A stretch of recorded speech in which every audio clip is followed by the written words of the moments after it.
A man apparently risks his life to capture shots of an elephant in full threat charge.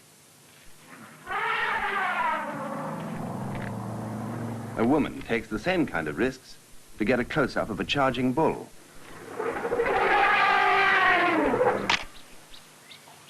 No one who values his life should try to approach elephants on foot in this way. This is not just a photographer's study. It's part of a 5-year scientific study that depends on taking identification pictures of almost every elephant in Lake Manyara National Park, Tanzania.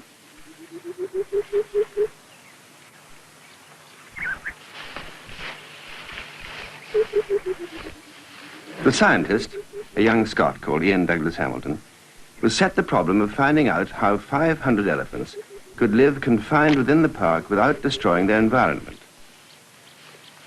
For identification purposes, he needed shots of every elephant with ears extended, a position adopted in threat charge. In time, some individuals got so used to him that they couldn't always be persuaded to charge for their portraits.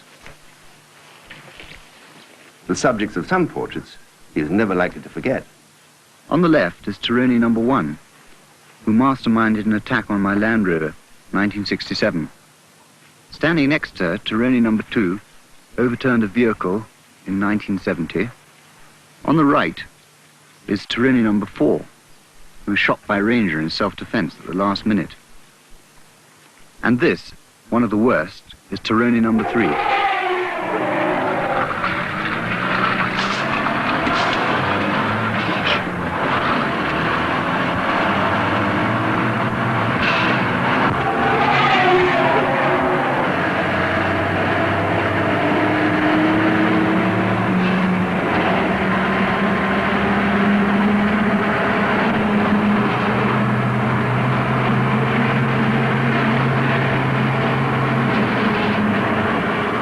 A rogue elephant like Taroni number 3 is only one of the hazards to be faced when you and your family decide to live with wild African elephants.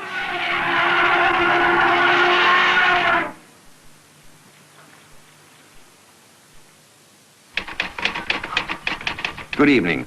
This is David Niven. Join me in Ian Douglas Hamilton's camp at Lake Manyara, a national park with a big problem. The Manyara problem, in a nutshell, can be summarized by saying that there are too many elephants in too small a space. Over the last 50 years, they've steadily been pushed inwards to the one remaining safe area. Even one elephant is destructive, but when you pack a great many into a small area, you're bound to have problems. His wife, Aurea, a fashion designer turned photographer, shared the dangers and the rewards of his long study. She bore his first daughter, Saba, during the time they worked together in Manyara Park. His thesis, as thick as a telephone directory, has not only won scientific acclaim, it has added substantially to man's knowledge of African elephants and the way they live. More important, how they can continue to live in this wild and beautiful place.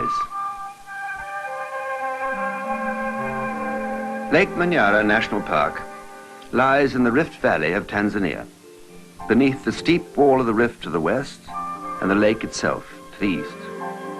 The park stretches for 30 miles along the lake shore.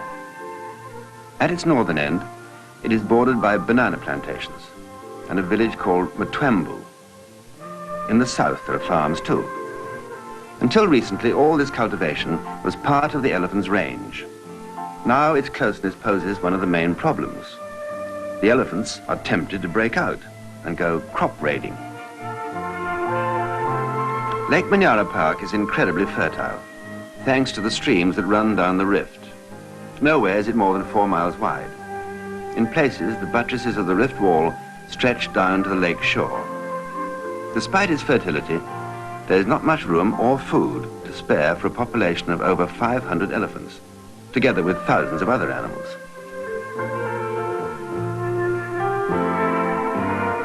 At its highest points, the rift wall climbs vertically above the park for over 1,000 feet. On top of this escarpment, at the southern end, stretches 90 square miles of the Morang forest. At present, this lies outside the park boundaries.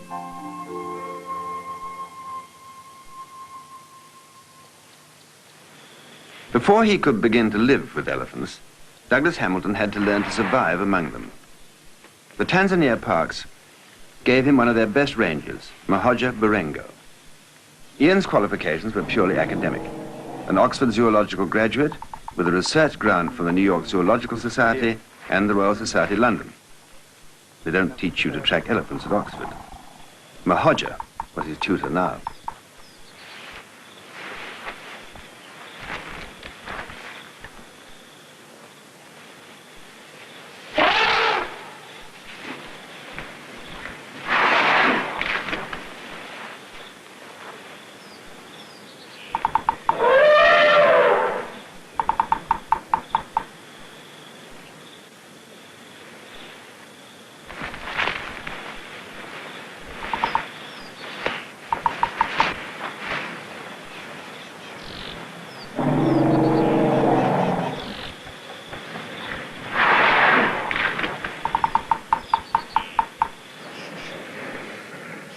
When it came to trees and the damage done to them by elephants, the roles of pupil and teacher were reversed. Destruction of Manyara's acacia woodlands was both the starting point and reason for Ian Douglas Hamilton's research. This acacia will die. It has been severely ring-barked by elephants. The damage is typical of that inflicted by a confined elephant population.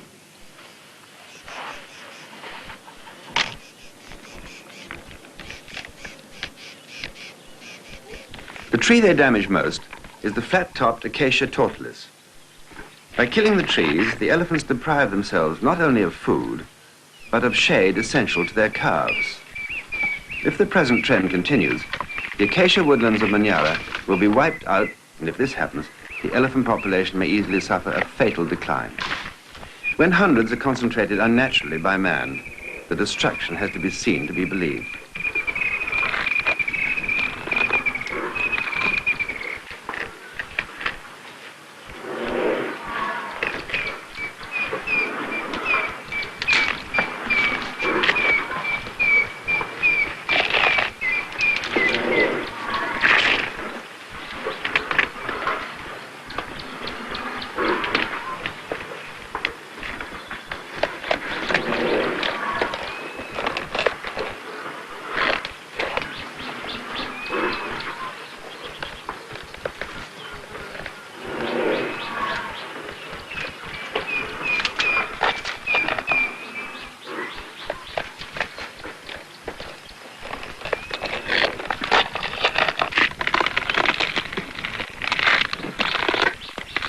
When they're finished, the forest looks like a junkyard. This is the wreck of a fever tree, another species of acacia. It isn't always the tree itself they're after. In the dry season, they shake the acacias to release a golden rain of seed pods.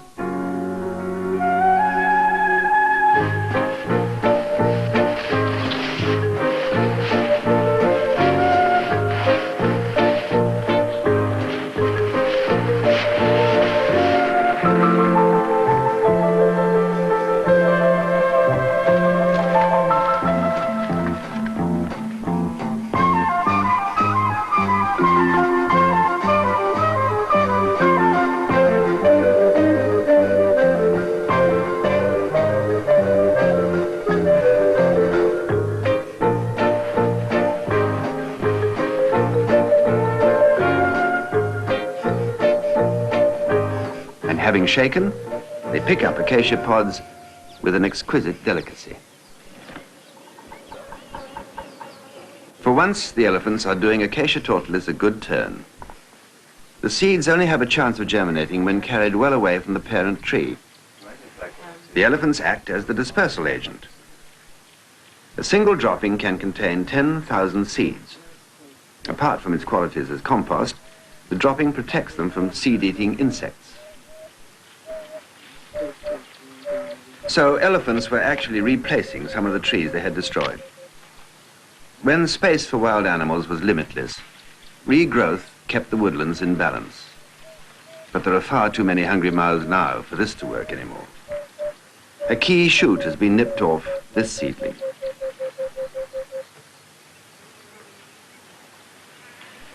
A young acacia has got a start in life only to lose a branch.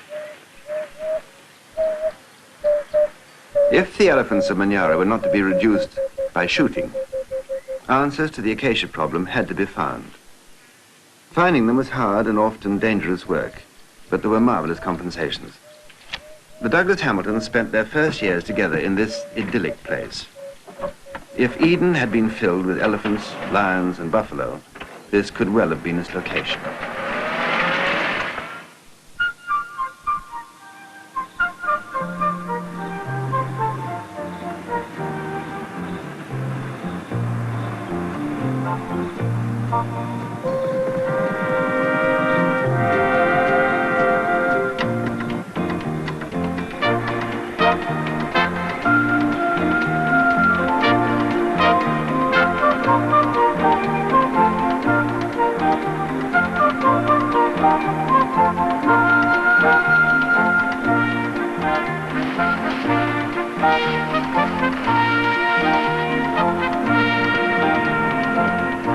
Sometimes the other inhabitants were not entirely welcoming.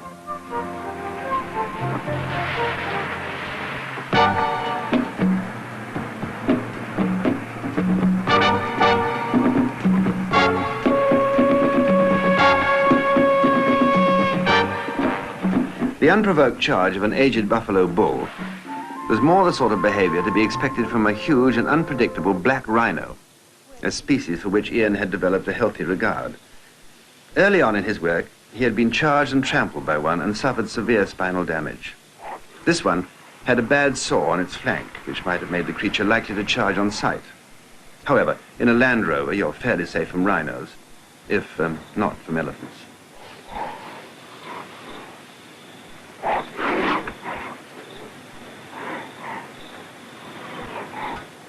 Such encounters were light relief from the day-in, day-out task of photographing, identifying, and building up of a personal file on Manyara's elephants. Ian worked mostly with females and young. He found that cows and calves lived in stable family groups, separately from the bulls.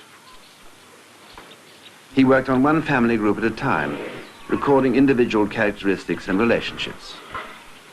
Aurea, did you have His wife, Aurea, born of Italian and French parents, was brought up on a farm in Kenya. But this was her first experience of a really close contact with these highly alarming animals. I'd never lived closely with elephants before, and especially observing them. I was frightened. It was a very frightening experience to be in front of a charging elephant. And I couldn't understand why Ian was so confident always when he went right up to the elephants.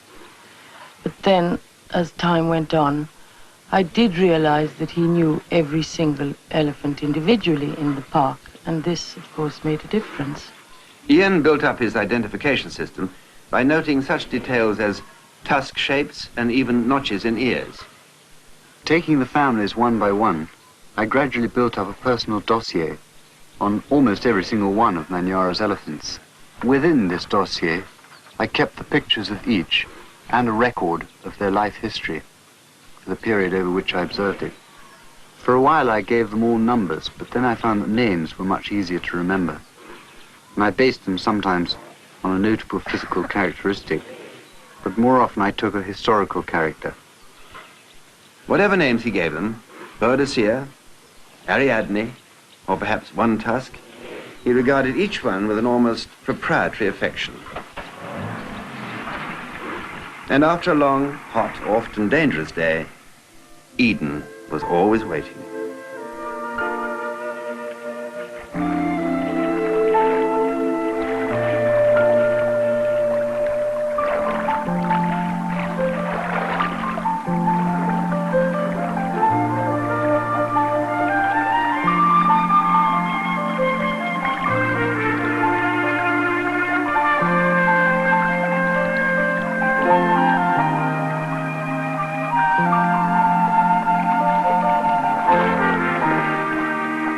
So Saba was born, and just a year later, Dudu, which means insect.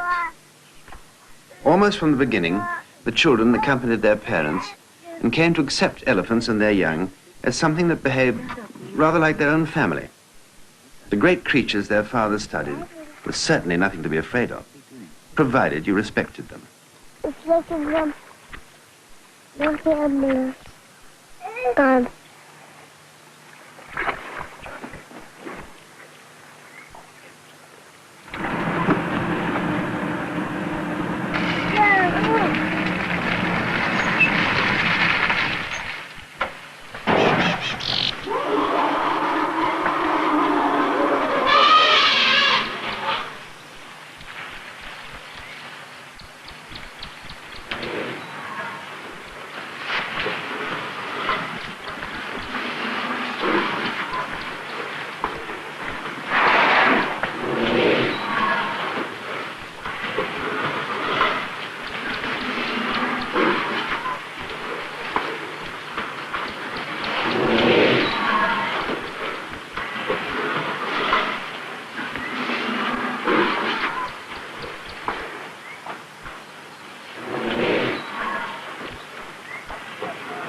Hi.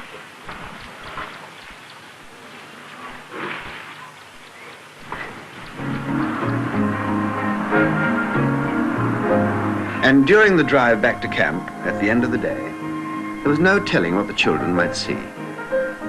Perhaps herds of golden leaping impala, made more golden by the evening light.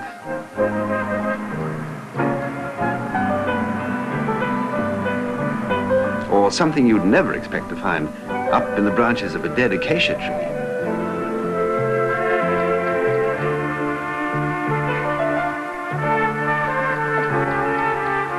3 lions in a tree. That's not much to get excited about.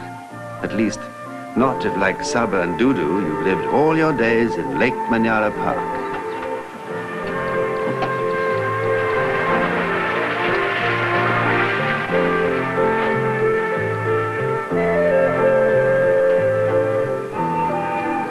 Their home all this time had a certain desert island simplicity. Ian had designed it and built it with the park's approval and with money from his grant. Built from local stone, timber and reeds, it commanded an ideal outlook from which to observe elephants. Their home overlooked the bed of the Ndala River, where elephants often come to drink and bathe, and not only elephants.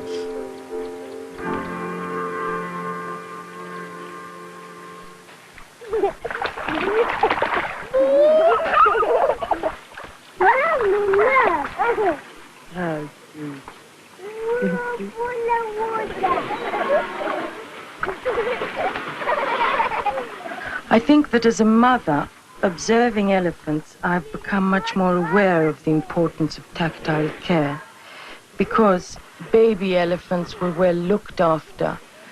They always had a young female who would touch them, put their trunks around them. Babies could rub up against another animal's leg.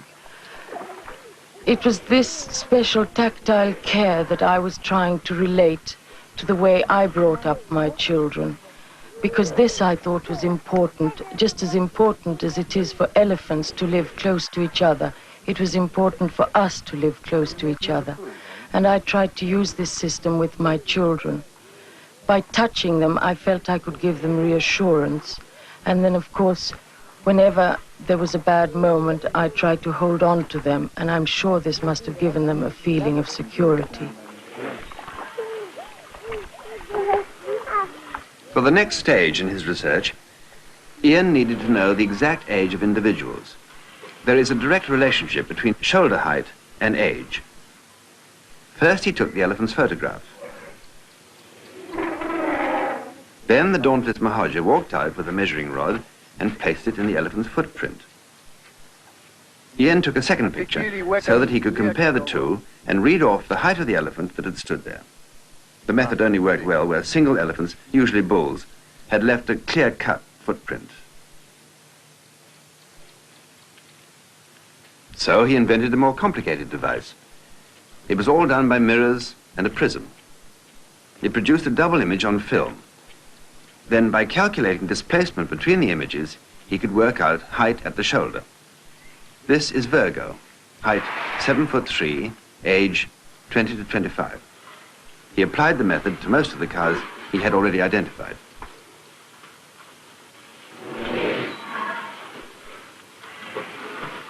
And in this way, he gained vital information about the age structure of the population. He discovered that though Manyara has the highest elephant density in Africa, it also has a healthy breeding rate with a large proportion of young. But for how long if the elephants continued to destroy the woodlands? This was the main problem still to be solved.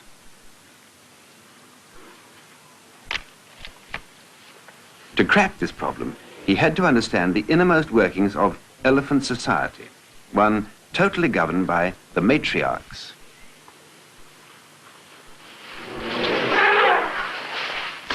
This is Boadicea, the most imposing matriarch in Manyara, leader of the largest family unit of 22 animals. She specializes in terrifying threat charges that are usually bluff.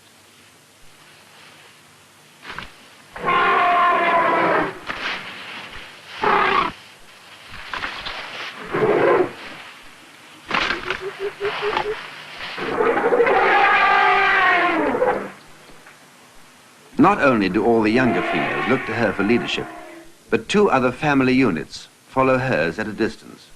Together they form a kinship group. One of the best ways of approaching Boadicea without disturbing her was to climb a tree while her family enjoyed their midday siesta. Each mother stands in the shade with her calves. On the left, Diana, with broken tip to tusk. Next, Virgo, with one tusk. Ian developed a specially close relationship with her. Then comes Calypso, a young cow who already has two calves. The next giant in the lineup is a senior cow, Right Hook.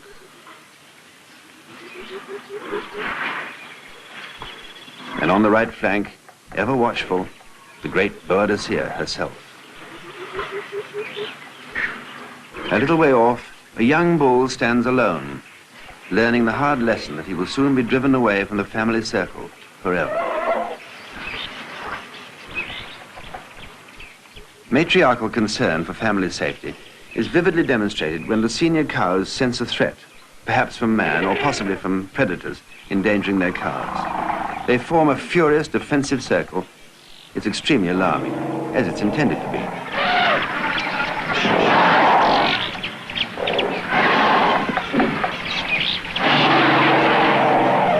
This group is led by Catherine the Great, an elephant with unequaled ivory.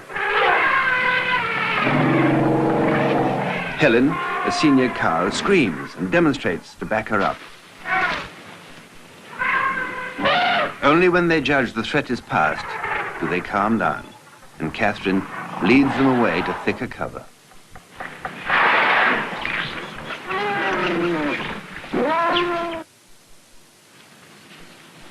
The deeper Ian went into the social life of Manyara's elephants, the more integrated he found it to be.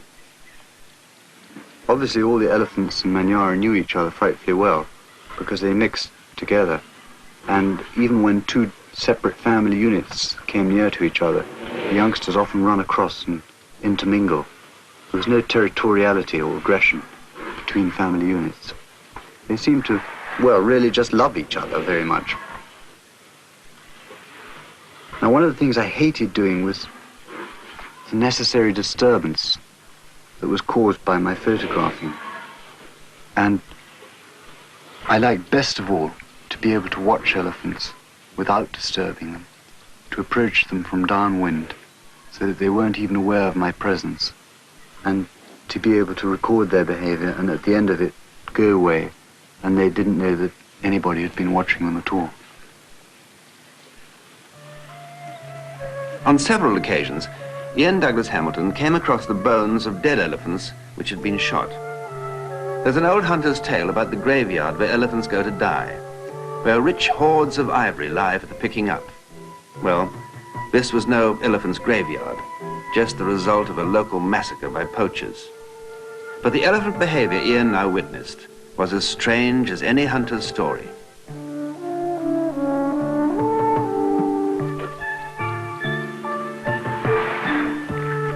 The elephants showed an extraordinary curiosity about the remains of their dead companions. They sniffed and touched the bones, almost as if trying to identify to whom they belonged in life. Next, they carried them short distances, even placing the bones in their mouths. The tusks excited special interest, perhaps because they were the only bits recognizable from life.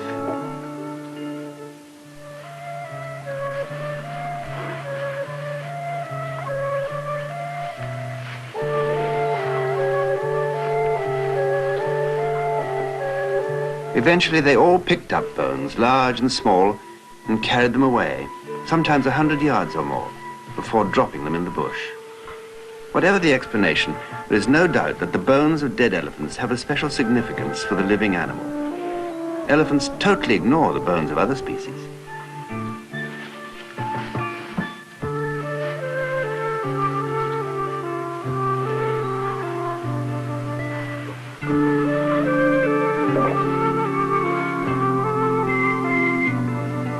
It wasn't the first time this bone scattering had been observed. Elephants had previously been seen actually to bury bones.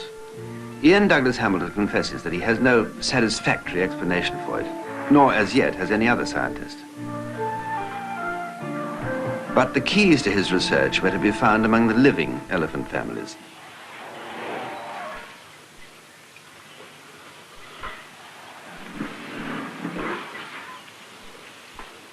One major discovery was how different is the life of male and female calves.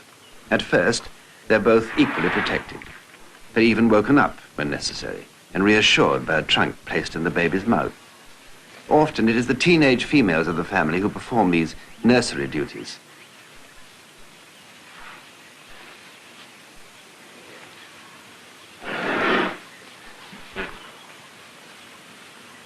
The babies suckle from any nursing mother in the group. That's a young teenager in attendance on the right. Later, when she becomes a mother, she'll benefit from her experience as a nanny.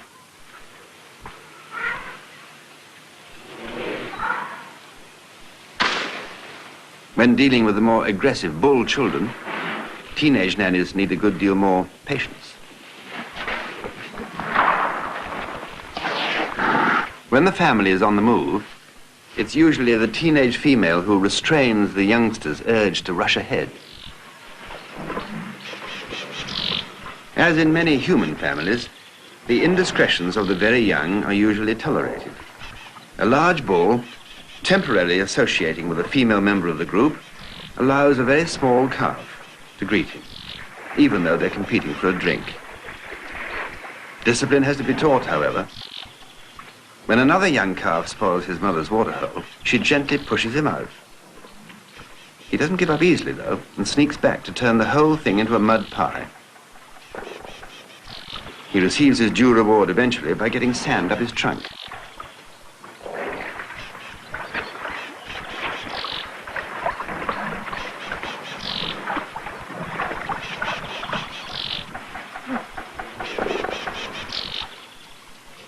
The young bull's story is quite different from the cow's.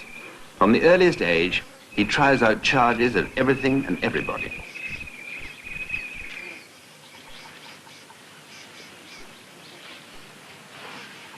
In this case, he's practicing on the Douglas Hamilton's Land Rover.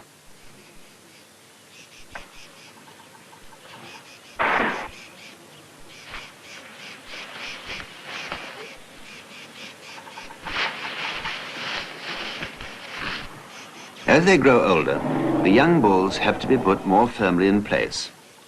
A mother tells her bull calf he's definitely not wanted at her waterhole. Eventually, she has to hold him off at trunk's length.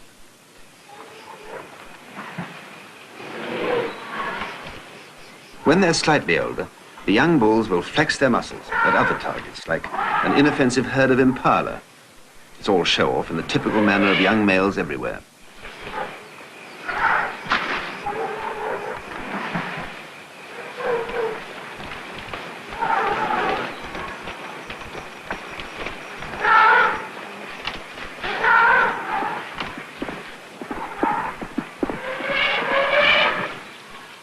Play fighting among young bulls starts from an early age. Here, the youngest of the three is trying to stir things up and gets chased off.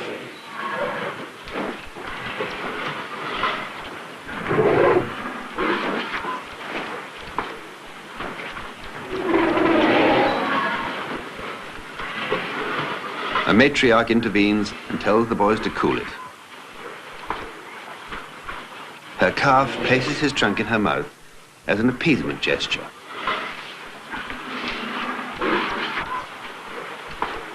Soon, inevitably, sex comes on the scene. The young males become prematurely interested in the female calves, even their sisters. They're beginning to become a thorough nuisance in the family. When he's about 13, at the age of puberty, the matriarchs decide they've had enough. It's time he left the family unit. Here's the driving out process in action. A matriarch turns on a bull and persuades him he's not wanted. A series of such attacks gradually drives him further away, though he'll stay within half a mile of the family for several years. Eviction probably reduces the chances of inbreeding.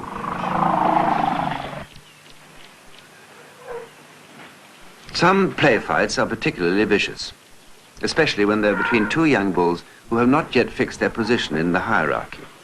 However, these fights are vital to bull society. On their outcome depends priority at waterholes and sexual acceptance among the cow groups.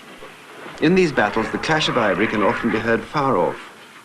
Their value is that once a bull's place is established, he's unlikely to challenge a much stronger animal and get badly hurt.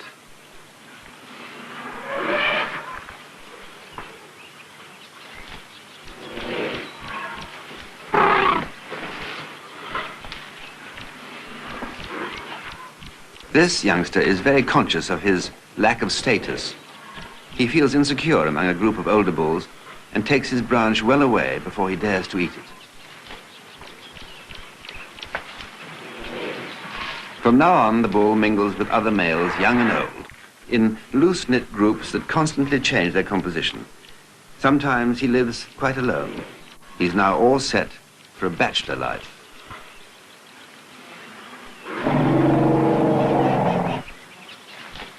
Only when he has grown big enough will he have sufficient standing to mix with the cow groups again.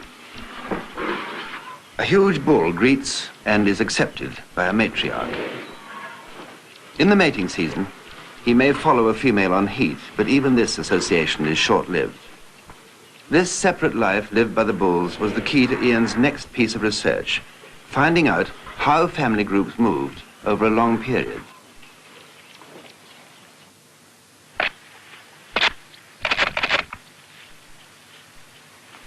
The plan was to place radio transmitters on selected bulls. Mahodja had to carry a rifle by park safety regulations, but the gun Ian used only fired an anesthetic dart.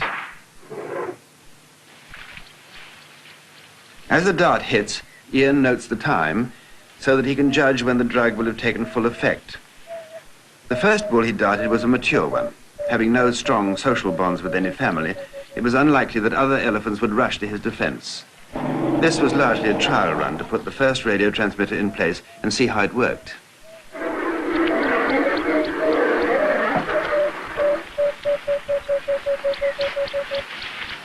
As soon as the bull was fully immobilized, Ian and Mahodja moved in to attach the radio transmitter. But first, they had to cool the drugged elephant with water. An elephant fans itself with its ears. These and other parts of its cooling system were now anesthetized and out of action.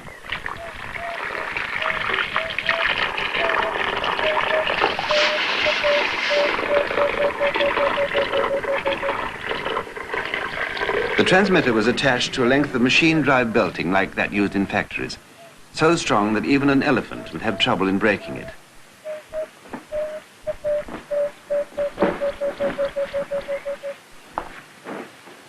A great deal had to be done in a very short time.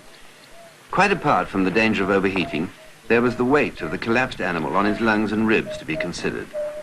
The effect of bright sunlight, too, on dilated pupils, though fortunately this elephant had gone down in a fairly shady spot. That's the one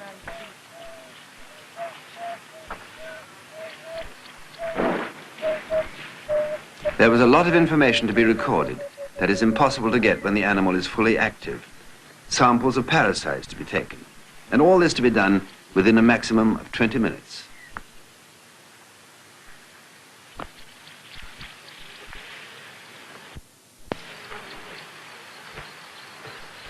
After that, it was essential to give the antidote that would bring the elephant round no worse for its experience.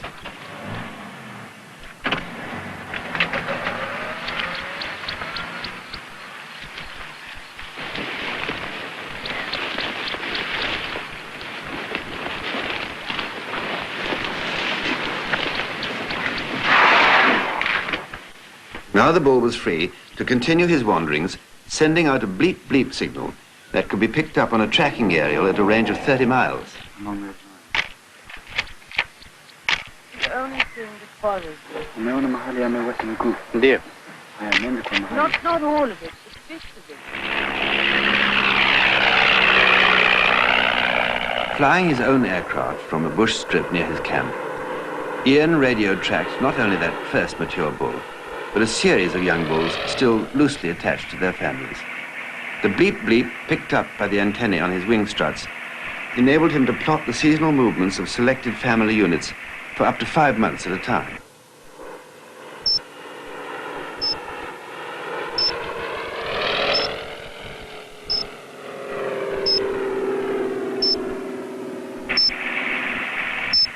At the end of the experiment, he had an accurate picture of how individual groups moved in search of food throughout the year.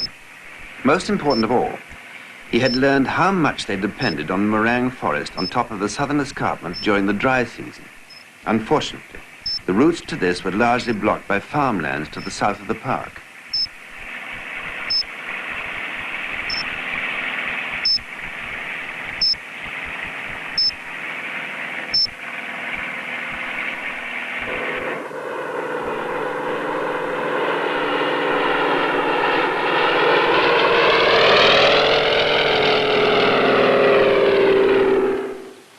Radio tracking on foot also showed how much the elephants used the dense forests at the northern end, close to the banana plantations of Mtwambu. If they crossed the frontier into the banana shambas, they could be legally shot as raiders. So, the north end of the park had to be closed to elephants, and if at all possible, the southern end opened.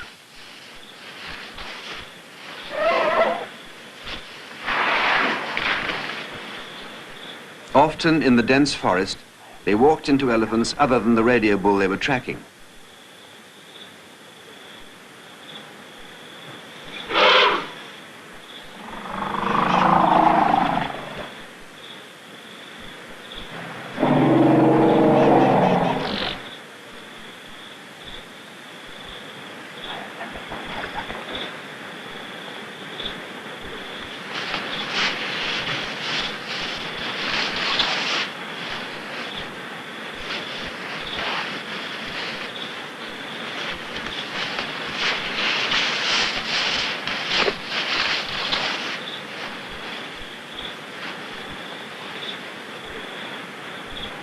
First-hand observation, as well as radio tracking, made it clear that so many elephants used this forest that anti-banana raiding measures were a top priority. Bananas are a favorite elephant delicacy. Ian's answer came straight from previous farming experience. If domestic cows could be kept in with an electric fence, why not elephants? There was only one way to find out.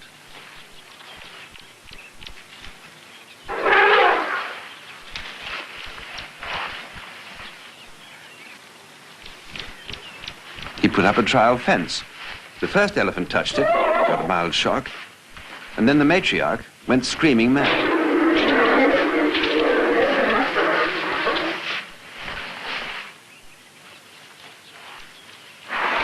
The trial electric fence didn't last long, but elephants are quick to learn from unpleasant experiences.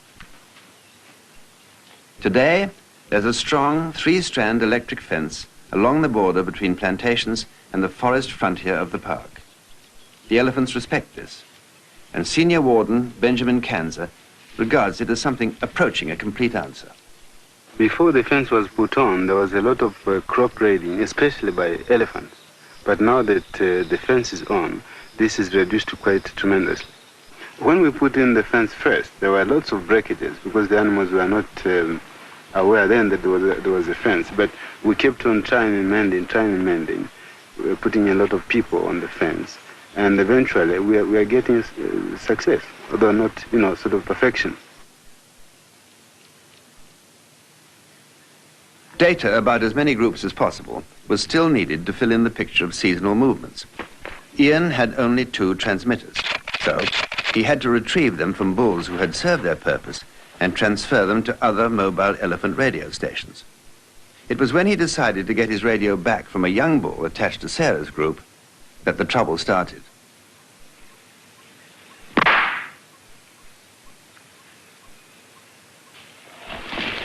As he had anticipated, the bull seemed to be a safe distance from Sarah's family. The dart struck home, and he began to go groggy.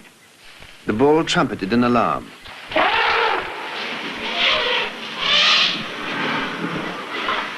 All at once, the bush was full of angry matriarchs, led by Sarah, standing tall and sighting Ian over her crossed tusks.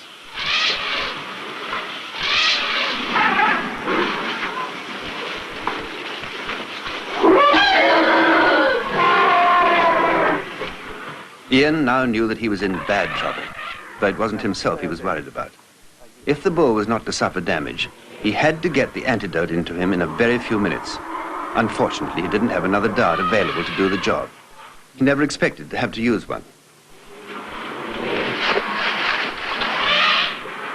With the matriarchs on the warpath, he had no illusions now about recovering his radio. Then the unbelievable happened. The senior cows of Sarah's group tried to raise the drugged 2-ton bull to his feet.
Lacking a dart to deliver the vital antidote, there was only one thing to do, to try to inject it by hand.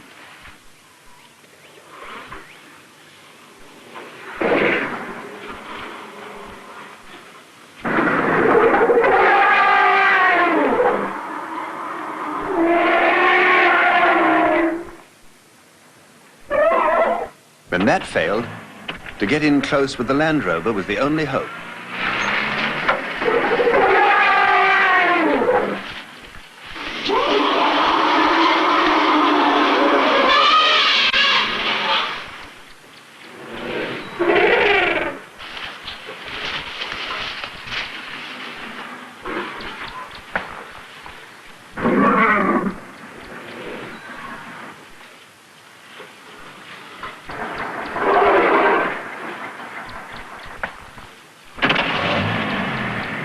The needle went home, and so did Sarah's crossed tusks.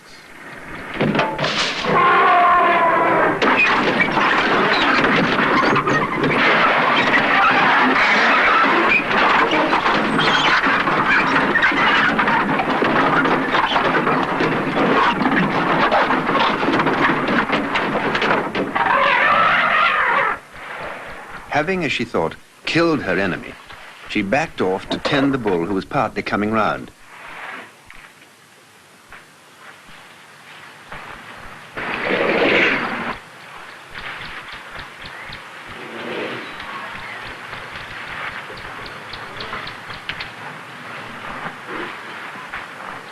She seemed to think the danger was over. At least she withdrew, leaving the bull on the ground, not to mention her dead and crumpled enemy. But Ian wasn't satisfied yet. To make sure of the bull's recovery, he went back on foot and injected the rest of the antidote, knowing for certain that Sarah was somewhere close at hand.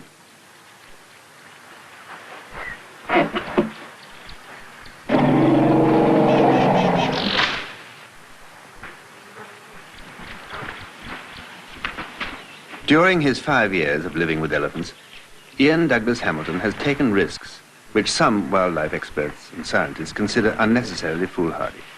Certainly, he has a most extraordinary understanding of elephants and a rapport with them which no one should try to imitate. They will probably get killed if they do. This rapport is typified by his relationship with the one-tusked cow of Boadicea's group called Virgo. Virgo remembered him when he returned to Manyara after 2 years at Oxford writing his thesis. She often greets him by putting her trunk in his hand. He is always deeply moved by this, in a way that isn't strictly scientific.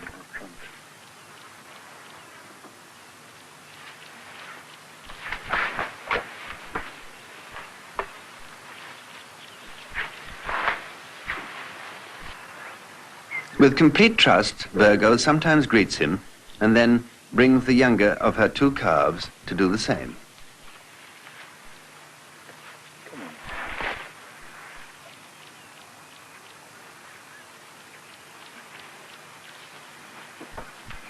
Some see these as acts of bravado, but Ian claims that he can predict Virgo's exact behavior. Bravado or not, such demonstrations in no way detract from the solid achievements of his research. Perhaps the most significant single fact his study has revealed is how urgently the elephants need access to the additional food in the Morang forest, especially when the park below is dried up before the rains. He and Mahoja often followed elephants along perilous mountain tracks, more suited to the agility of baboons.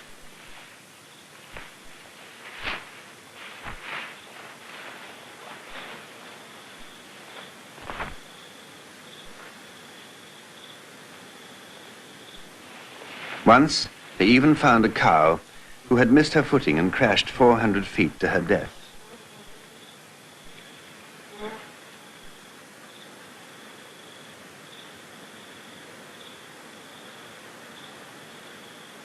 Not even the extraordinary ribbed and rubbery formation of an elephant's foot could defeat the steepness of this particular trail.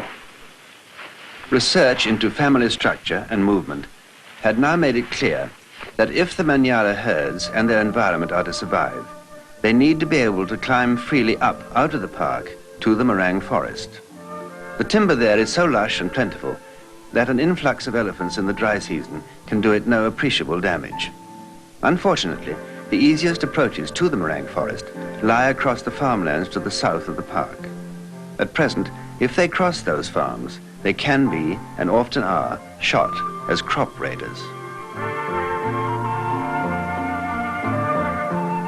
In 1955, when these farming concessions were given, many conservationists argued that farms could never coexist with 500 elephants as next-door neighbors. And so it has turned out. Douglas Hamilton has strongly urged that the Tanzania national parks buy back these farms and compensate the farmers. The money is being raised and the farmers seem willing to make a deal. If it comes off, not only will the elephants have regained safe migration routes to the Morang forest, but the present size of the park will have been nearly doubled. So the bush may soon creep in and the area once again become elephant country. For once, wild animals will have won. But alas, the issue is by no means decided yet. The Douglas Hamiltons fervently hope their arguments will be accepted. If the farmland can be added, it seems unlikely that there will be any need in the foreseeable future to control the Manyara elephants by shooting. Ironically, Ian's study of closely knit elephant society has confirmed one sad fact. If it ever comes to culling, the polite word for killing, there is only one way to minimize the distress among an overstocked population. This is to obliterate whole families, rather than shoot individual adult elephants, whose loss would leave many groups completely leaderless.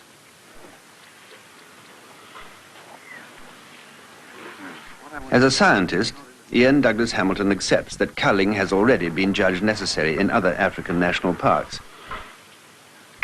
But as a man who loves elephants, he can only pray that it won't happen to his beloved Manyara herds. He and his family have lived far too closely with wild African elephants for him ever to feel totally detached. This is David Niven, Good night.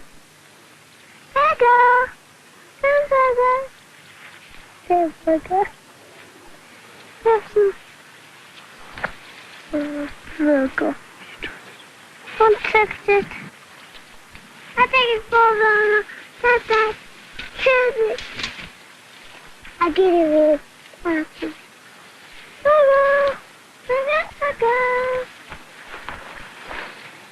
No.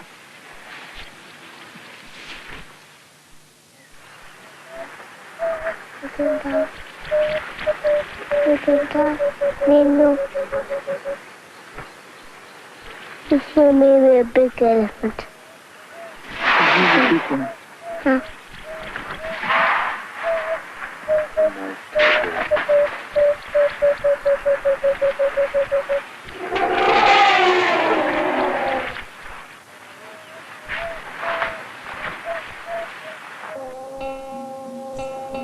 40,000 of them in the whole of Asia.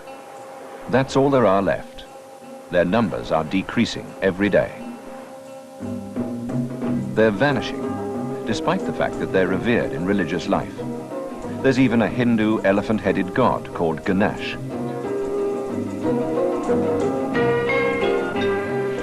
Desperate last-minute measures are being taken to preserve what's left. In Sri Lanka, a whole herd of fully grown elephants has been darted and moved to safety. We'll take part in that hazardous operation.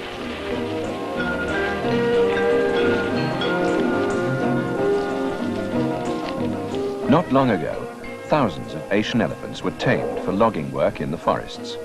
Many were caught in Assam. Now there are so few elephants left in the wild that the Indian government has banned further catching there. Survival cameras rode with the catchers to record the very last roundup of all, a phrase that sadly sums up the plight of the Asian elephant.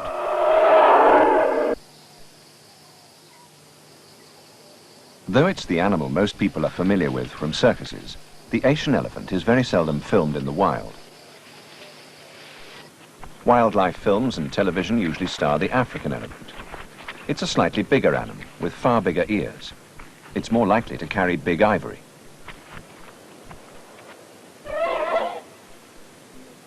The Asian model has a much more domed forehead. The ears are comparatively insignificant.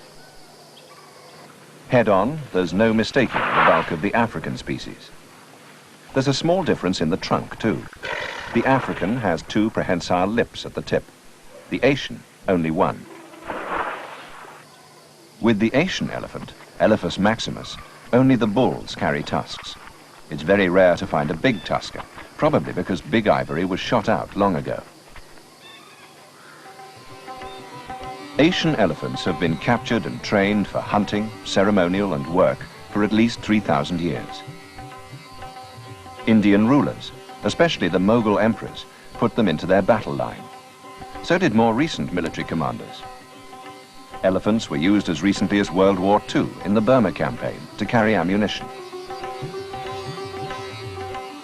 Within modern times, elephants in India were still numerous enough occasionally to derail a train.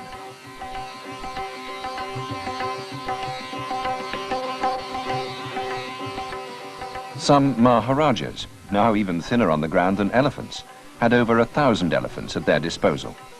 Some were trained to put on fighting displays.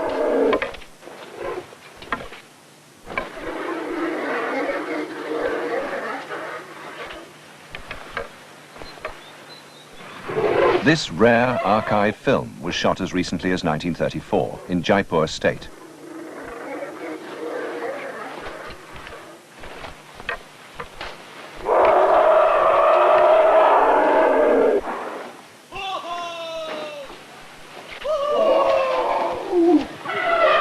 Rather like some disappointed boxers, the loser doesn't take defeat in the ring too kindly.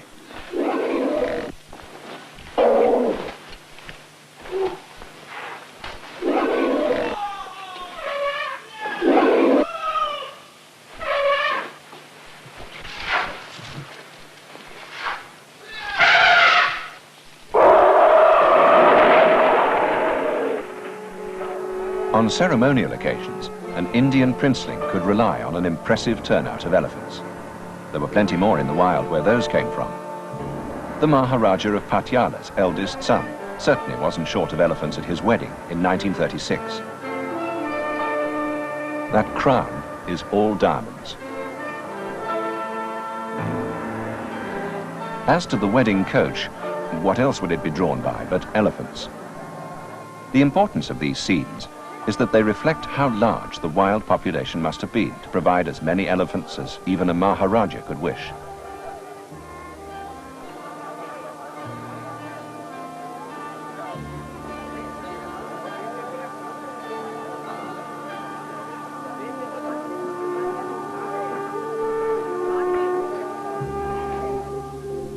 But the picture has sadly changed, even since the 30s. 100 years ago, the Asian elephant's range was far, far larger. It was found right across the east, from Iraq to China. Today, these are the isolated pockets in which Asian elephants linger on. A world total optimistically put at 40,000. One of those more populated pockets is the Indian state of Assam, close to the Burmese border. And that's where the last authorized roundup of wild elephants recently took place. There may be as many as 4,000 elephants left in this region.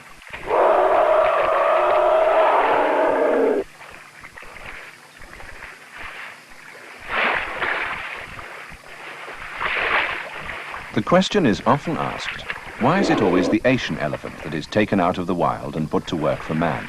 Why not the African? Well, certainly they seem to behave in much the same way in the wild state. Is the Asian elephant more docile, more easily tamed? There's no real evidence to support this.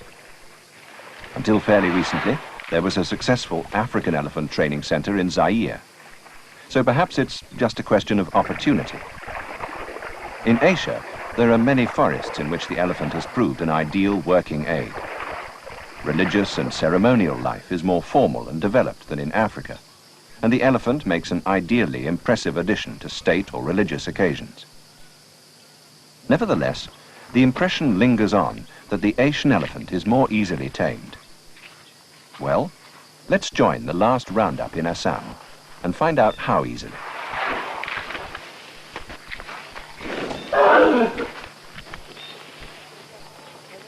One of the tribes who specialize in catching wild elephants are called the Singpos. Their ancestors have been capturing elephants by the same traditional methods for several thousand years. There are two basic techniques. The kedda, in which elephants are driven across country into a stockade, and the mela shikar, when the herd is pursued on elephant back, the calves separated and roped. Both are highly dangerous. Before you can start catching, it's necessary to build a camp in the jungle. The kumkis, or tame elephants who will be used in the catching, do all the lifting and carrying. Their calves go everywhere with them.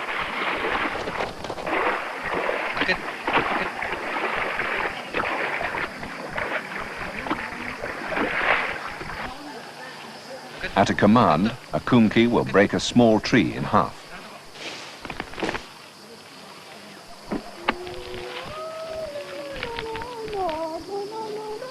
The trade of elephant catching is handed down from father to son. Now it will probably die out. The striped jacket is the proud uniform of a Singpo elephant catcher.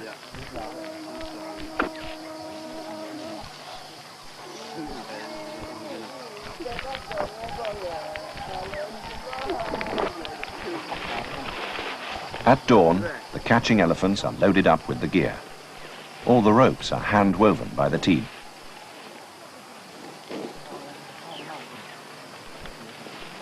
Reconnaissance over the past few days has shown that there's a wild herd with calves very close by.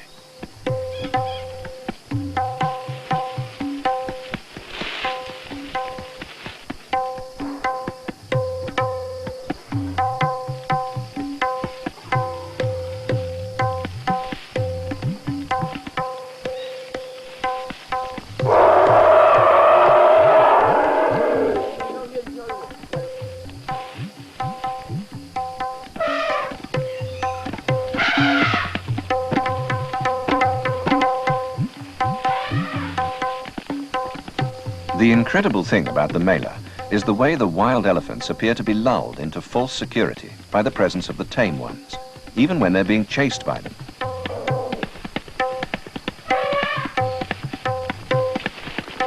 Right in, close to the herd now. The catchers throw a lasso, but miss. The chase takes the catchers out of the open country of the elephant grass and back into the forest. And there, at last, they separate the calf.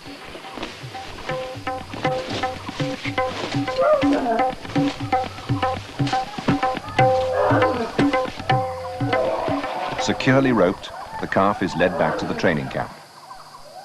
Using the Mela method, only young elephants can be captured.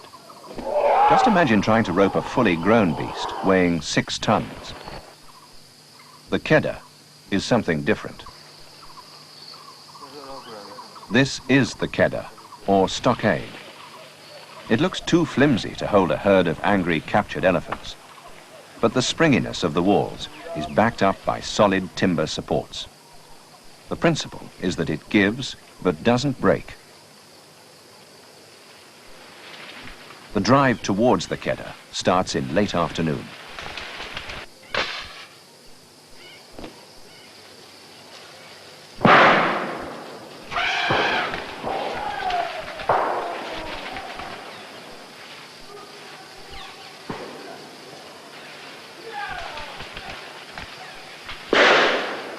The thunder flashes and beaters are driving the herd towards the long, open wings of the stockade. By the time the herd is close to the opening of the keddah, it will be too late for them to turn back. The noise behind persuades them to keep going, and now dusk is falling, so that the funneling walls of the stockade will be concealed.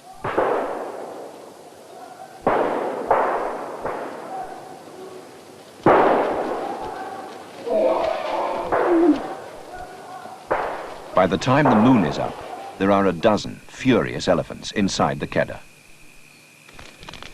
Fire is a vital element in keeping them there. Without a ring of intimidating fires around the stockade, the captured herd might easily succeed in smashing its way out.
Next morning, the catching team is exhausted. But not the elephants. They're as fresh as ever.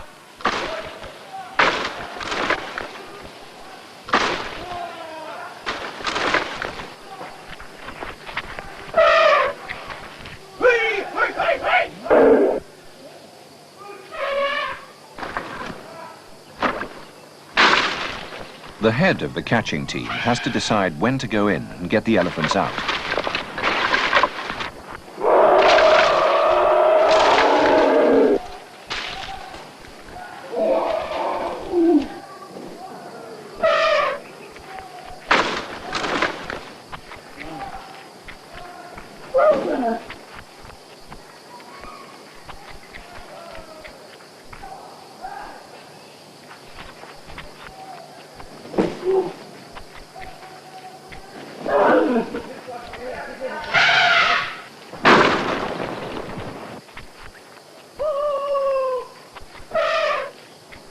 The herd is not likely to calm down, so he tells his men to mount up.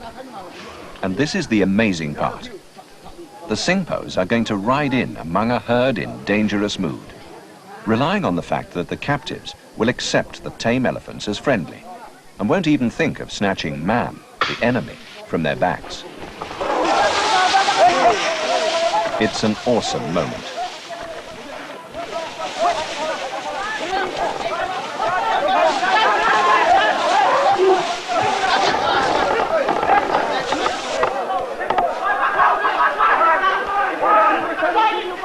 The first objective must always be to rope the calves. In the confusion and stampede, there's a danger they may be crushed.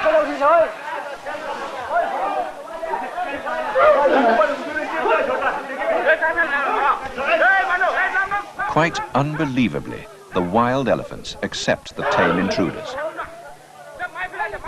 There's a bit of pushing and shoving, but no real violence.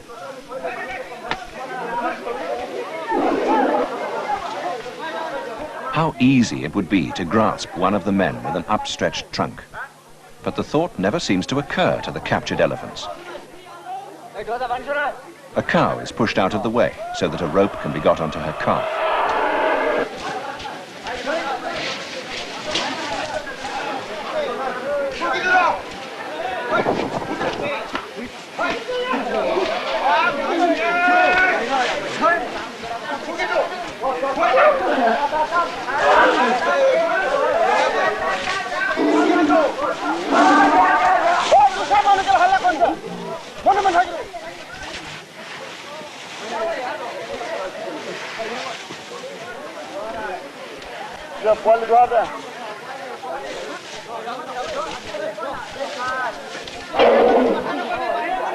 In half an hour, without a casualty to man or elephant, it's all over.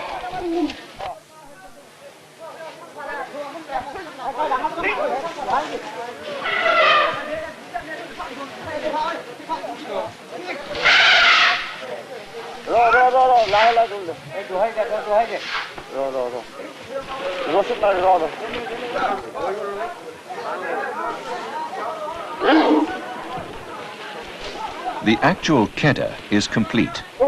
Now the training can begin.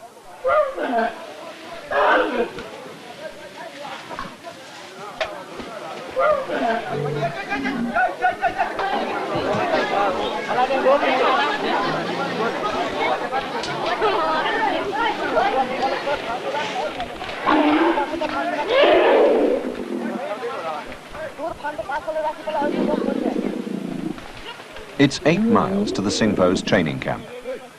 Tethered like a chain gang between the Kunkis, the captives go quietly. It's almost as if they'd never been wild elephants, only the day before yesterday.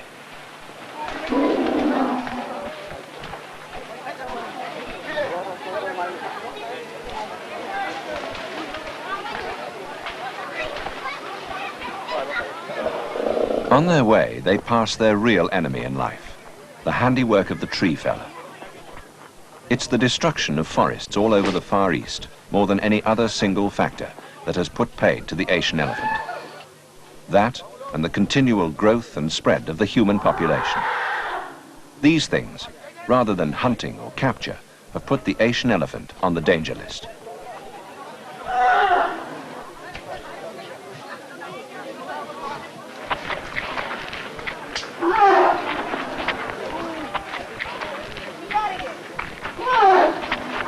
The Kunkis maneuver a captive into position. They're acting rather like jailers. For the first 2 days, the prisoners will have to be tied up. If the initial stages of training aren't exactly kind, they aren't too cruel either. At the very least, the Singpos aren't going to mark their captives with rope burns. If only because they're worth about 10,000 rupees each. That's about 700 pounds. The elephants have got to be persuaded to accept man, and there's no way they're going to do that if they're running around loose. Conservationists see nothing against the use of elephants for work in forestry. They're possibly influenced by the fact that if there are going to be any tame elephants in the future, there's got to be a healthy wild stock to supply them. Asian elephants don't readily breed in captivity. In fairness to the Singpos, they showed a high regard for both the tame and wild elephants.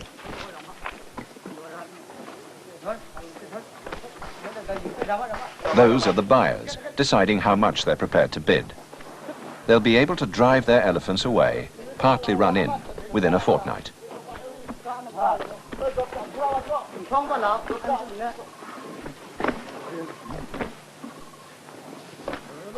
At last, all the captives are tied up for their first 2 sad but essential days in solitary confinement.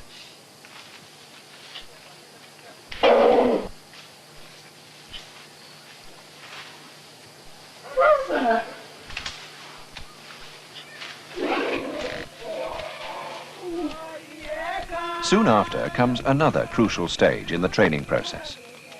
It takes place at night and might also be called ordeal by fire, since fire intimidates and subdues the elephants. It might also be called ordeal by song, though the singing is said to have a soothing effect. Under these dual influences, the elephants get used to being touched and even tapped with a stick.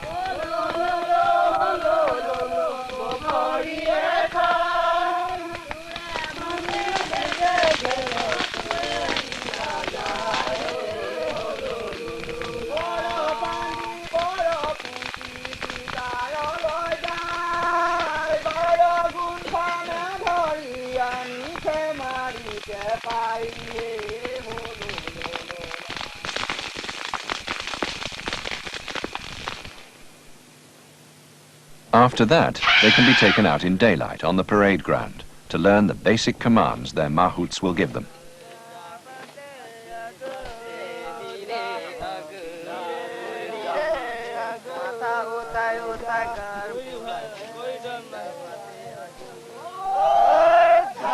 Halt.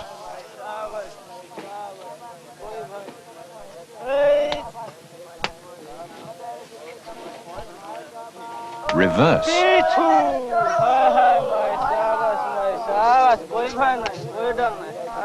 The Kumkis on either side act as schoolmasters. Forward.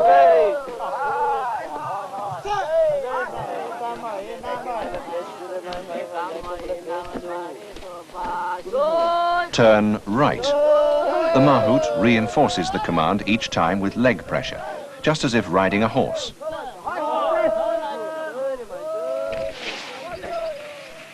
And here, 6 months after capture, is the fully tamed product, working in the forest.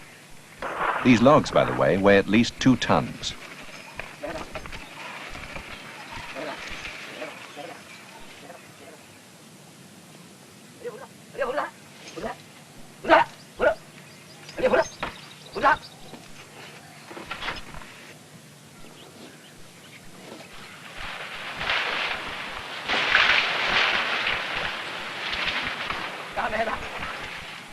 It's hard to say whether Asian elephants enjoy working, since no one is ever going to be able to ask them. It probably depends on the mahout, and most mahouts, though sadly not all, value their elephants too highly to ill-treat them.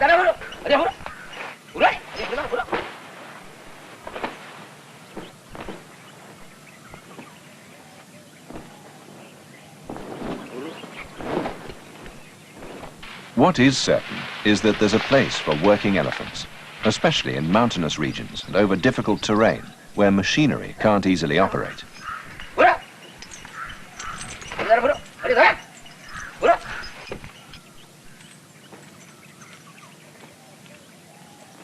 Just look at this delicacy of touch.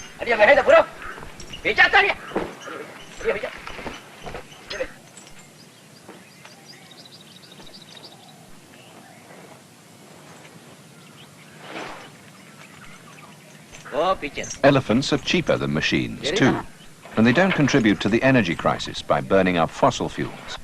Their fuel is all around them. It literally grows on trees, and they don't need maintenance or spare parts.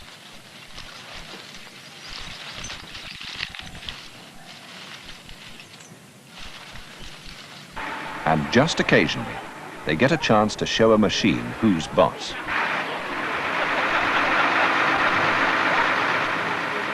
So much for trained elephants. But what of the problems facing the Asian elephant in the wild?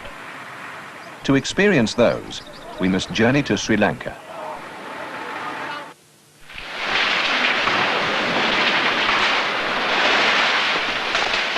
Wherever it still exists, the Asian elephant is in direct conflict with the spreading human population. Man cuts down its forest home. Confined in smaller and smaller areas, the elephant has no choice but to wreck man's forests and crops.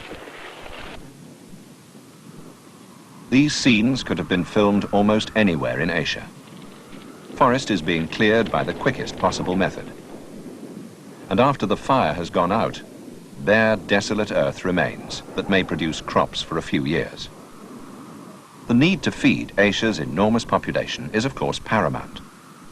But all too often, the destruction of forest is unplanned. As a result, erosion sets in. Dams intended to irrigate the newly cleared land silt up within a few years. Even the climate can be changed by wholesale destruction of forest. The elephants are the incidental victims. Elephants not only require a great deal of food, around 600 pounds per day, but they need a very large natural supermarket in which to shop. For instance, in the dry season, the leaves wither and fall in a deciduous forest like this. So the elephants move, or rather used to move, to an evergreen forest or an area of grassland. Now, there's no longer room to do so.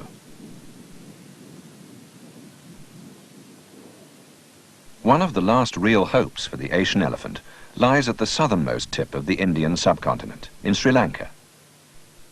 Sri Lanka has population problems like anywhere else, but it has the determination to solve them. It also has between 3,000 and 4,000 elephants in an island only 270 miles long by 130 miles wide. 100 years ago, there were 12,000 elephants here, but that was before the British planters started shooting for sport and to protect tea and coffee estates in the hills. So elephants only survived in the less fertile, dry lowlands. Lately, however, these areas have been increasingly developed for agriculture, with the result that Sri Lanka has a number of what are called pocketed herds.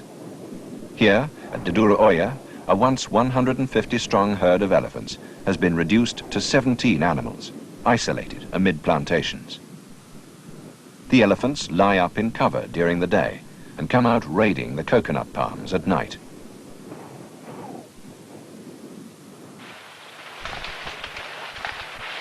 Sometimes, if they feel like a meal of palm fronds, the elephants don't even wait for darkness.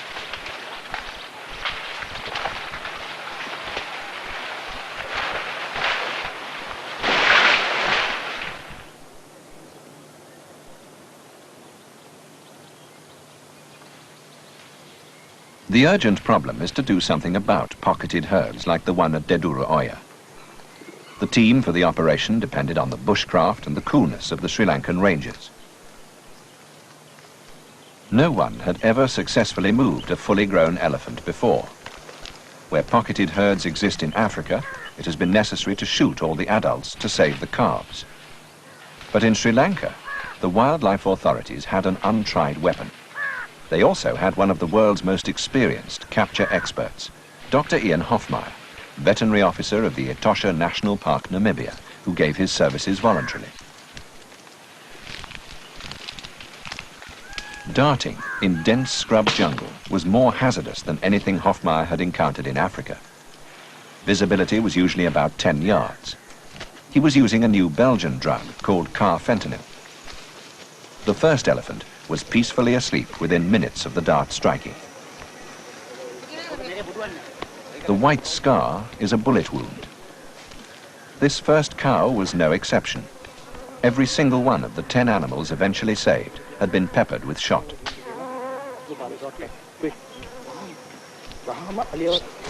It's easy to blame the local farmers and villagers, but the blame doesn't really lie with them, rather with the authorities who allowed piecemeal agricultural development in the early years. Now in Sri Lanka, development is planned to minimize conflict with wildlife. The Wildlife Department has its own team for elephant conservation work, led by Ainsley Fernando.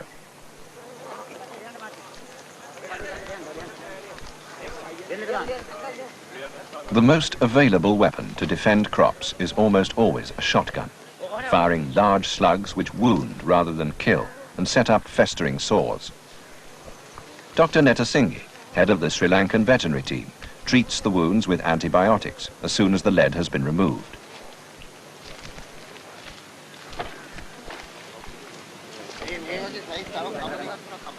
Five of the 10 darted elephants were blind in one eye.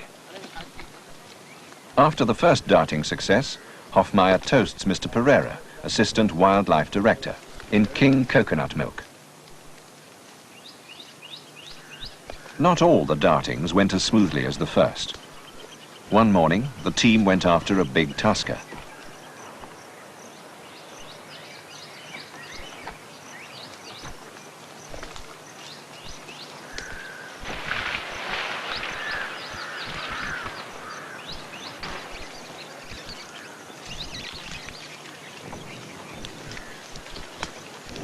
The tusker charged, running down survival cameraman Dieter Plager, who rolled clear with his camera still running.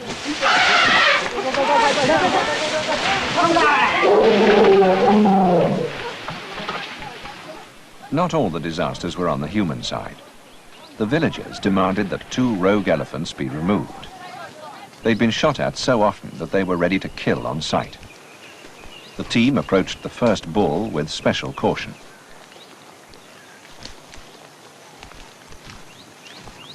Hofmeyr fired his dart. When the rogue bull disappeared into thick cover, they used thunder flashes to drive away the rest of the herd.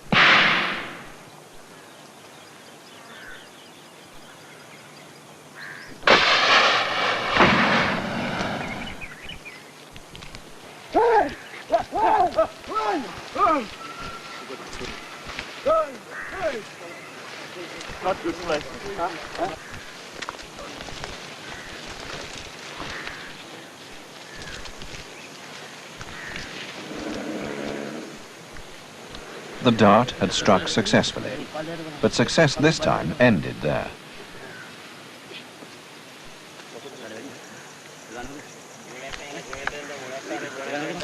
I'd like to take the measurements. Shall we do the measurements? No wonder the bull had turned a man-killer. Not only was he riddled with buckshot, but he was blind in both eyes. There was nothing to do but put him out of his misery. Now we come to the untried weapon, which for the first time in the history of wildlife conservation made possible the movement of an entire group of elephants, weighing up to 5 tons. This is the weapon, a trained elephant. The darted elephant has been given a tranquilizer. That's standard practice. But how do you persuade a fully grown elephant to go where you want it to? That's where the trained or monitor elephants provide some friendly persuasion.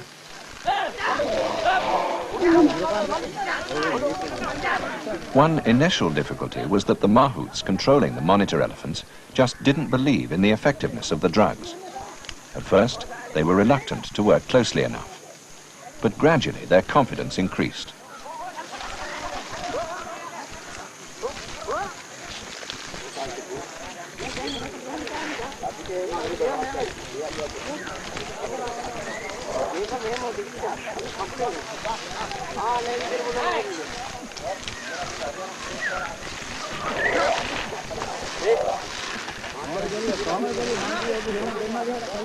As with the capture of the wild elephants, the presence of the trained animals calms things down.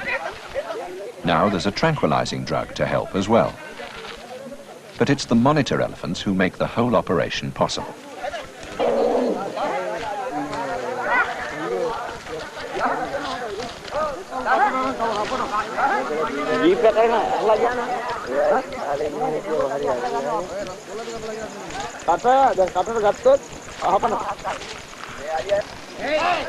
The coconut palms are part of a plantation that has had to be abandoned due to constant raiding by the elephant herd. Soon the plantation will be productive again. But what's the future for the captured elephants? They'll be moved 70 miles by road to Wilpatu, one of Sri Lanka's 5 national parks.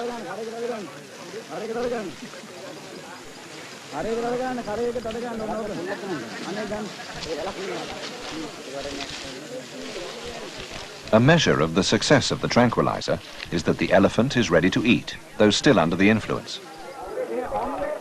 As more elephants are brought in for their journey to Wilpatu, the size of Sri Lanka's problem becomes obvious. People appear from all directions. They all live nearby, and people and elephants just do not and cannot mix. People, especially hungry people, must always come first. Elephants, second. Sri Lanka feels that it has a chance, with good planning, of including most of its present stock of elephants in its design for living.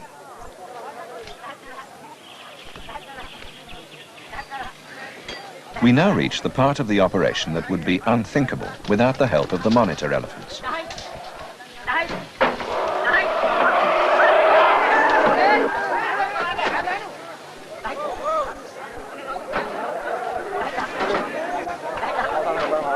Problem: to persuade an adult wild elephant to get into the back of a lorry.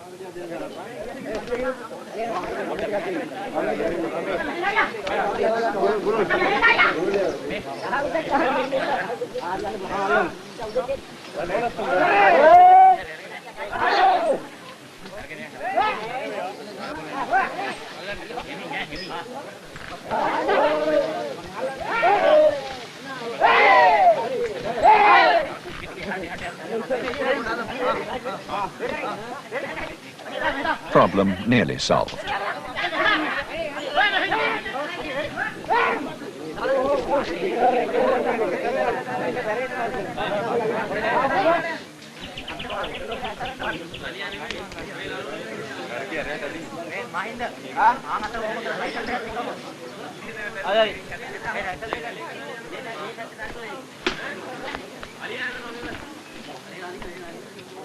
Problem totally solved. Elephant aboard, tied up, and happily eating. The journey to Wilpatu National Park can take from 3 to 5 hours, according to the weather.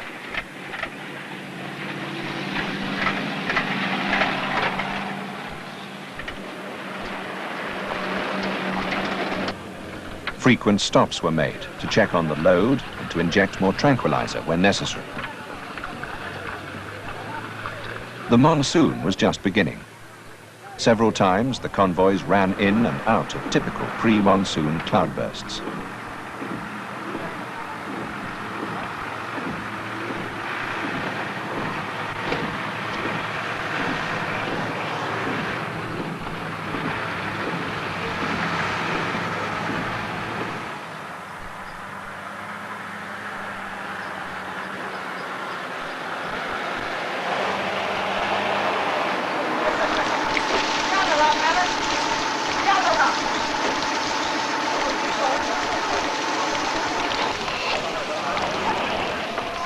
The release area in Wilpatu was well into the center of the park.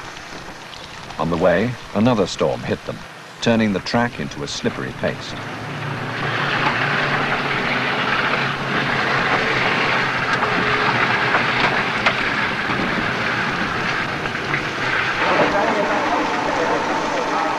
Linda Alwys, director of Sri Lanka's parks, promoted and masterminded the operation. Indeed, the whole future of Sri Lanka's elephants is his concern. In this, fortunately, he's backed both by Sri Lanka's president and premier.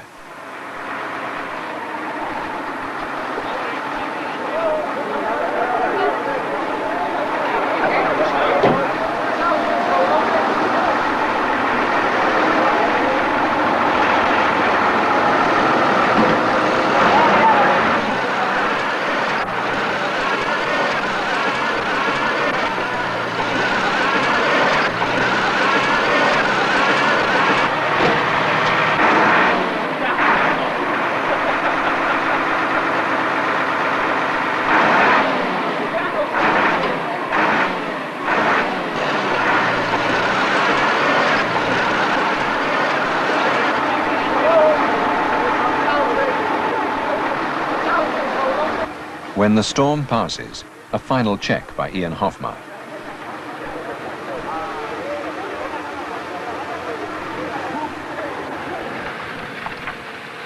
Tracks dry quickly on Wilpatu's sandy soil. Now it's good going all the way to the release point.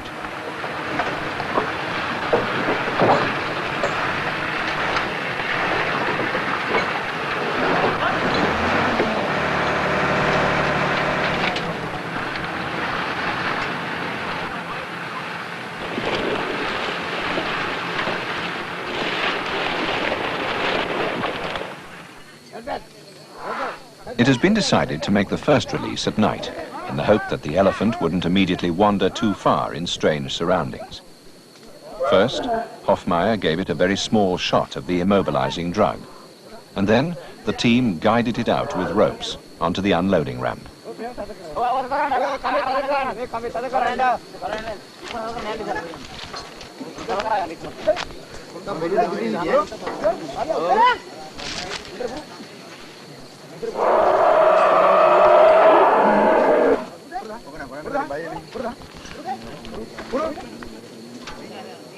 Once it was asleep, the ropes were removed.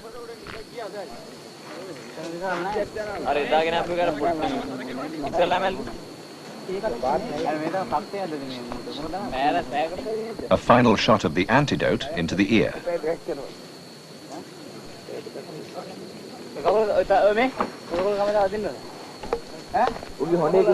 And then it's time for a prudent withdrawal.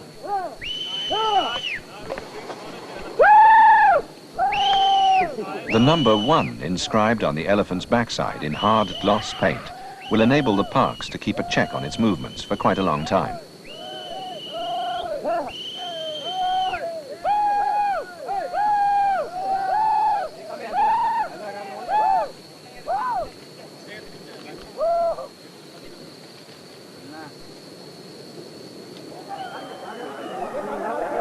They say that an elephant never forgets. One cow certainly didn't. She remembered where she'd come from and walked back 50 miles across country in 4 days to the forest where Ian Hofmeyr had darted her. And there, she did her best to kill him, charging and nearly running him down. He believes she returned to look for her calf, which was sickly and had been taken after capture to Colombo Zoo for treatment.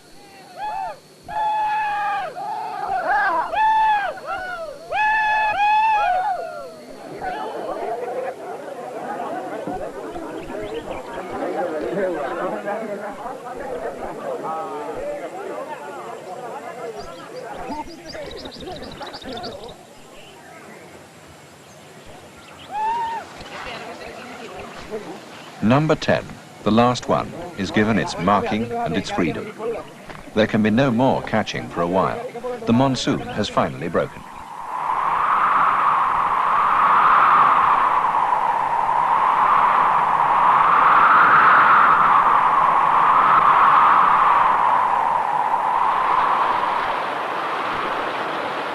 The arrival of the monsoon rains is a joyous time for Sri Lanka's elephants.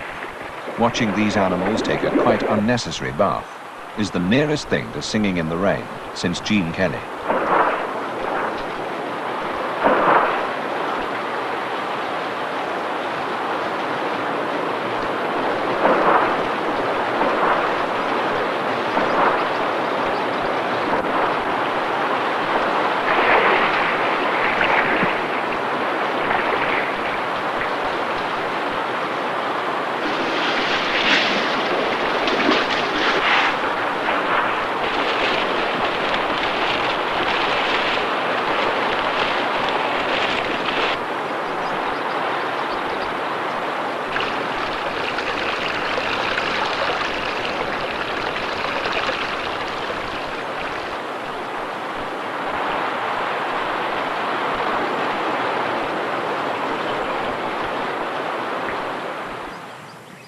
And following the monsoon, there's limitless grass and green stuff and everything good to eat. You can almost forget for the moment that the Asian elephant has a problem. The problem simply of surviving as a species.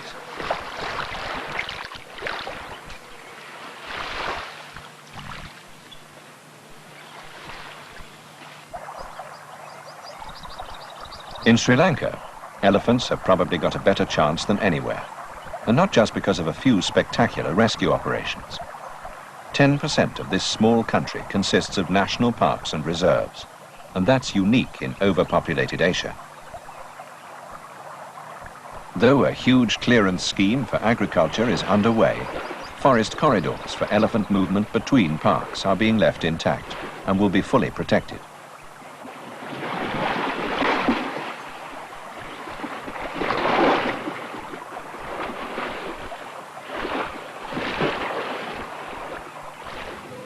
If any further argument is needed to persuade the world that the Asian elephant just cannot be allowed to disappear by default, then these scenes of a family herd bathing in Yala National Park, Sri Lanka, must surely be eloquent enough.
Every August full moon, in the city of Kandy, ancient capital of the Sinhalese kings, there takes place a ceremony called the Perahera.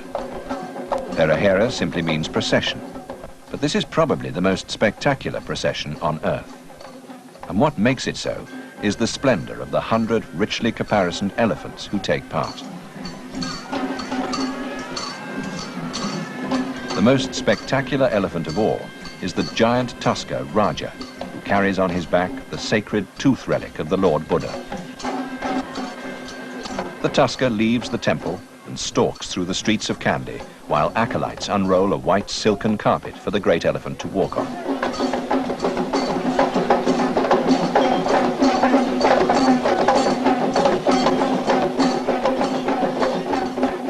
The Kandy Perahera represents 3,000 years of Eastern culture and religious life, in which the Asian elephant has played a continuous and central part.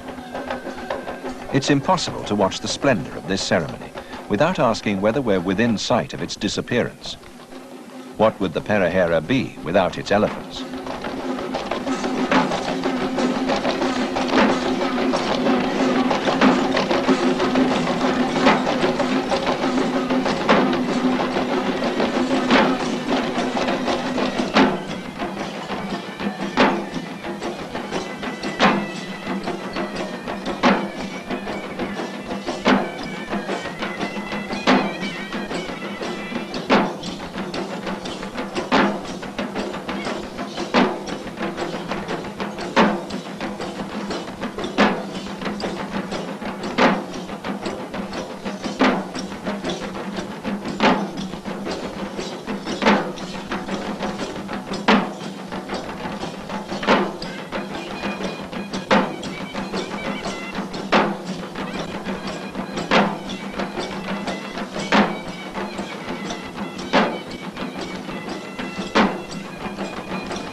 The President of Sri Lanka stands and pays his respects as the tusker passes. It's as well to remind ourselves where the elephants in the Perahera came from. They came from the wild. Asian elephants seldom breed in captivity. The only question now is how much longer they'll continue to live and breed in the jungles of Asia.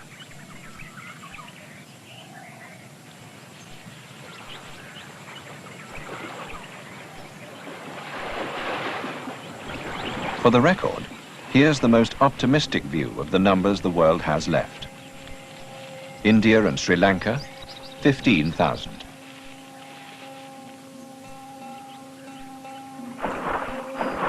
The mainland of Southeast Asia, 19,000. The islands of Southeast Asia, 6,000. It may sound a lot, but spread over that huge area, it isn't nearly enough.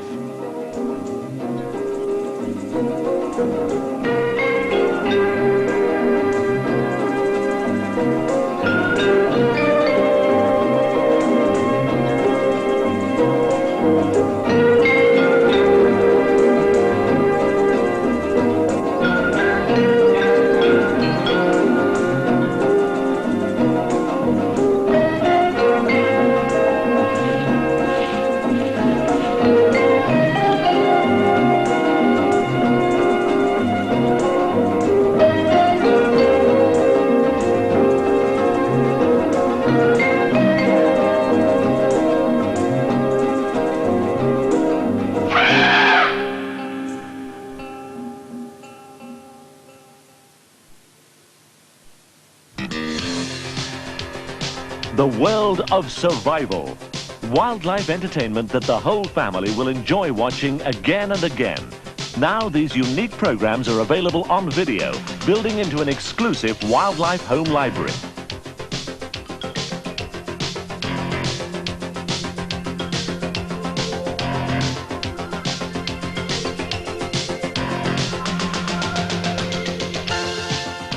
Years of dedicated and often dangerous filming in dense jungles, tropical swamplands, and across the desert plains. From some of the largest creatures on Earth to some of the very smallest, the survival camera has been there. Take a look now at some more of these superb videos currently available.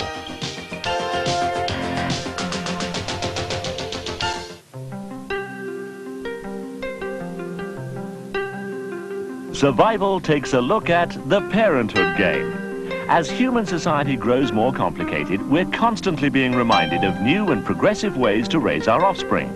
Could we have gone too far with science and lost the thread of what our natural instincts tell us? Perhaps by watching the parental activities of animals, it might just help us poor humans. Seas Must Live is the dramatic title of this next survival special. 71% of the Earth is covered by the oceans, and before we pollute our seas, we should stop and think of what the sea gives to us. 70 million tons of food a year.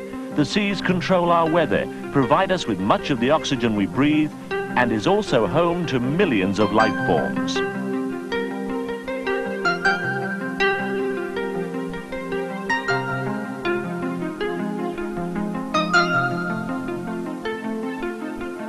The Last Roundup is the story of the Asian elephant. Until recently, these huge beasts were usually trained and used as working animals in the Far East and Southeast Asia. But due to fast decreasing numbers, the Indian government has banned this catching and training activity. The survival camera filmed the last legal roundup of these magnificent animals. United States, a symbol of freedom and courage. But as America grew into big cities, so the wilderness and the home of the eagle disappeared. Their numbers dwindled, and soon they became an endangered species. Now, through dedicated work all over America, the eagle is coming home again.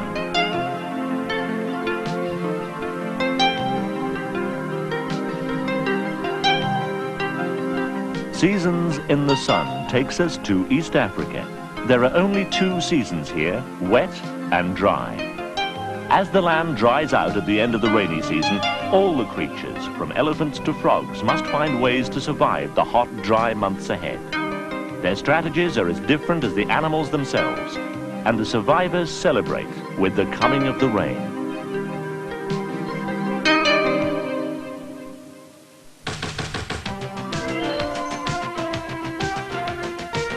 This is the story of the leopard that changed its spots.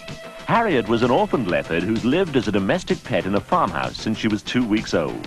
She's now 3 years old, and the time has come for her to return to the jungle. She soon finds a mate and rears a family. But when a monsoon threatens her lair, she voluntarily returns with her cubs to the farmhouse. A beautiful, true story. Filming these survival programs is no easy task, as you'll see in this special, The Wildlife Cameraman.